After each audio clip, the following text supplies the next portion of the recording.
আমাদের দাবি আছে চারটি। গণনার দিনে পরিচয়পত্র ছাড়া টিএমসি ক্যাডাররা মিছিল করে গণনা কেন্দ্রে কী করে প্রবেশ করলো এটা আমাদের বিদ্যুৎ স্যারের কাছে আবেদন করছি। গণনা কেন্দ্রে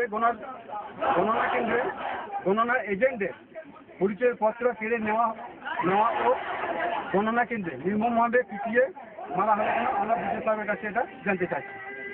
গণনা কেন্দ্রে বাইরে থেকে মিছিল করে প্রবেশ এবং গণনার কেন্দ্রে ভিতরে প্রবেশ করে নির্মমভাবে পিটিয়ে মারা হচ্ছে, সেই ফলে পুলিশ নিশ্চুপ কেন?